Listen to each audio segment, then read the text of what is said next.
Just watch any MrBeast video anytime.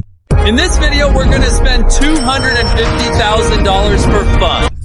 You'll get money, entertainment, destruction, everything in abundance. This is a truly incredible $1 billion super event happening right now in the heart of the city. Almost. We all know that MrBeast is the world's biggest individual YouTube creator. Some are from different parts of the country, and some have never even ridden one of these barges. But what we don't all know is that MrBeast has a very serious and dangerous life-threatening disease, and that disease is Crohn's disease. I got Crohn's when I was 15, so I played baseball nonstop. And then when I got Crohn's, I lost like 50 pounds. Our former finance minister P. Chidambaram also has the same disease, and the troubling thing is that anyone who has Crohn's disease can develop cancer at any time. The chances are very high. I've divided today's CD video into 3 small chapters. In the first chapter, we'll understand whether Crohn's disease can affect anyone and what this disease is biologically. In the second chapter, we'll look at the complications of Crohn's disease. That is, what daily difficulties MrBeast has to face because of this illness. And in the last chapter, we'll understand how Crohn's disease constantly puts MrBeast's life at risk, how it can lead to cancer, and most importantly, why doctors have still not found a cure for this disease. But as always, let's start from the very beginning. This is our mouth and this is the esophagus. From the mouth to the anus, this pipe, this pathway through which our food travels is called the gastrointestinal tract. Now, Crohn's disease is a condition in which inflammation can occur anywhere along the entire gastrointestinal tract. As a result, problems arise in the normal digestive system. One very important point is that in Crohn's disease, the inflammation is not continuous but scattered, meaning the swelling can be located anywhere throughout the gastrointestinal tract. In this gastrointestinal tract, this is the small intestine and this is the large intestine. This part of the small intestine is called the ileum and this part of the large intestine is called the ascending colon. The region where the ileum and the ascending colon meet is called the ileocolic region. And this is the major target of Crohn's disease. On the table in front of you, the processed foods you see, MrBeast cannot eat them because he has Crohn's disease, and in Crohn's disease, these foods act as trigger foods. That is, foods which, when eaten, cause symptoms to appear in the body. Symptoms like severe stomach pain, having to go to the washroom repeatedly, and food passing out of the body undigested. Apart from this, problems like fatigue, weight loss, and rectal bleeding are also involved. You can understand Crohn's disease in simple terms as a condition where the immune system gets activated but doesn't shut off after doing its job. For example, under normal conditions, when microorganisms like bacteria and viruses enter our body, our immune system gets activated to kill them. The immune system, which is called the military of our body, gets activated and creates a hostile environment.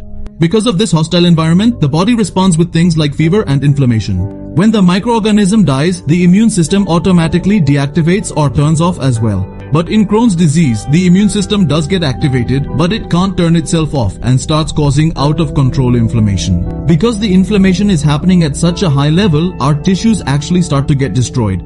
Moreover, due to this severe inflammation, the tissue destruction becomes so extensive that it gives rise to a new condition called transmural ulceration. To understand transmural ulceration, first take a close look at the layers of the gastrointestinal tract wall. This is the lumen, where food travels through the gastrointestinal tract. The first part of the gastrointestinal wall is the mucosa. Beneath that is the submucosa. Then there is a muscular layer, and at the very bottom is the serosa. Below the serosa are epithelial tubes through which blood flows. In Crohn's disease, the ulcers become so deep that even the serosa layer of the gastrointestinal wall gets damaged and blood starts to leak outward from the veins, which can create even more complications in the body. So now we know that Crohn's is a dangerous disease. But an important question is, how did MrBeast end up getting Crohn's disease in the first place? And an even more important question is, can Crohn's disease happen to me, to you, or to anyone in the world? Look, in 1932, Dr. Burrell B. Crohn, along with his colleagues, discovered this disease. But the surprising thing is that even after 91 years, from 1932 till today, doctors still haven't found a cure for it. The simple reason for this is that till now it hasn't been determined exactly which factors cause Crohn's disease. However, 3 major factors behind Crohn's disease have come to light so far. The first of which is the immune system becoming uncontrollable and causing chronic inflammation. The second is the environment, in which diet and smoking play a significant role. The third factor is genetic. But to understand this, we need to look at a cell. This is our cell. Its most important part is this nucleus. The nucleus is what gives orders to the cell to function, and it also plays an important role in cell development. If you look inside the nucleus, you'll find these chromosomes. Chromosomes are thread-like structures, and in every cell of our body, there are 23 pairs of these chromosomes. Each chromosome contains DNA, which is a molecule that contains and stores all the genetic information related to a human's development and function. Each chromosome has two parts. One is a smaller arm called the P arm, and the other is a longer arm called the Q arm. Now pay close attention. There are a total of 46 chromosomes in a cell. Among them, this is chromosome number 16, and this is its 12th band, on which there is a gene called NOD2 gene. Due to certain mutations in this NOD2 gene, the proper functioning of the immune system stops, leading to chronic complications can arise. But the question is, can these complications become so severe that someone could actually lose their life? Among these complications, the most dangerous is malabsorption, normally food. When food, after being digested, reaches the small intestine, that's where the absorption of essential elements like iron and carbohydrates begins. But due to the ulcers caused by this inflammation, nutrients are not absorbed, leading to problems like anemia and weight loss. Here, it's important to note that because of complications in the digestive system, MrBeast also has a much higher chance of developing stones, that is, kidney stones. Anyway, the second biggest complication is this, fistula. Look at this. This is your small intestine, and its outer surface is called the serosa. In people who have Crohn's disease, the serosa of the small intestine can get damaged, and the damage can be so severe that the boundaries between the two tubes of the small intestine can disappear. As a result, stool, blood, or pus can leak into your intestines. The third complication is stricture, which means narrowing of the intestine. Some areas become narrowed. Repeated inflammation and repeated healing cause changes in the lining of the intestines. The intestine becomes thin in some places and starts creating bowel obstruction. Among all these, the most dangerous complication is colorectal cancer. Due to such prolonged inflammation, cancer can develop in the large intestine, that is, the colon and rectal area, which can prove to be fatal. Well, these complications are related to the gastrointestinal tract, but there are also some things that affect parts of the body other than the intestines. In some cases, diseases like arthritis, spondylitis, and osteoporosis can occur. Eye diseases such as episcleritis, iritis, and posterior uveitis can develop. Skin diseases like erythema nodosum and pyoderma gangrenosum may appear. And primary sclerosing cholangitis, which means inflammation in the bile ducts of the liver, is also possible. Now, another important question is, how do doctors determine whether someone has Crohn's disease or not?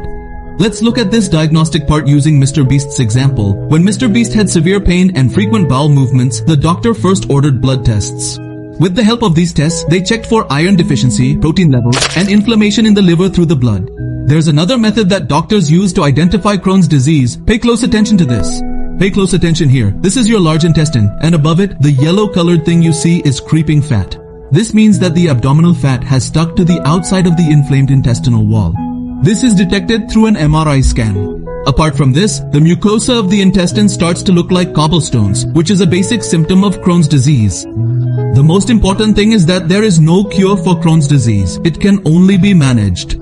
The period when Crohn's disease symptoms are heightened is called a flare-up, and the time when the symptoms are normal is called remission. The treatment focuses only on maintaining remission so that the person can live their life normally. For this, anti-inflammatory drugs, antibiotics, and immunosuppressants like corticosteroids are used. In some severe cases, surgery is also required. Surgery only helps to reduce complications caused by Crohn's disease. There is no doubt that apart from being the most subscribed YouTuber, MrBeast is an extremely hardworking person. He invests crores of rupees in each video and puts everything on the line to create the highest possible quality. Although MrBeast also raises awareness about Crohn's disease in his videos, one fear that always remains is that of cancer. We all know that there is no disease more dangerous than cancer, and the chances of someone with Crohn's disease getting cancer are quite high. This is the reason why it is necessary for MrBeast to get tested for cancer repeatedly. One last question is whether making changes in diet can reduce Crohn's disease flare-ups, that is, its effects. So the answer is yes. The doctor also gave MrBeast some dietary modifications, strictly forbidding him from eating fried and processed foods. He was told to follow a low-flax diet, which is low in fat and fiber. Along with that, he was advised to increase his protein and water intake. In addition, he was also advised to do meditation and light exercise. He was told to quit smoking and stop consuming caffeine. When MrBeast was diagnosed with Crohn's disease, he was 15 years old. And for the past 10 years, he has been managing this disease because there is no cure for it. And it is something that stays for a lifetime. The best way to prevent flare-ups is to avoid foods that trigger pain. For example, MrBeast eats the same food every week of the year so that flare-ups are minimized. Apart from MrBeast and P. Chidambaram, Magician Dynamo and Pete Davidson, who is the host of Saturday Night Live, also have Crohn's disease. The 34th president of the USA, Dwight David Eisenhower, also had this disease. The bottom line is that Crohn's disease can happen to anyone. As long as you're eating home-cooked food made by your mother, don't worry about Crohn's disease. But if you eat outside food, you have to be ready for some illness or the other. Apart from that, Crohn's disease is more common among Americans and Europeans.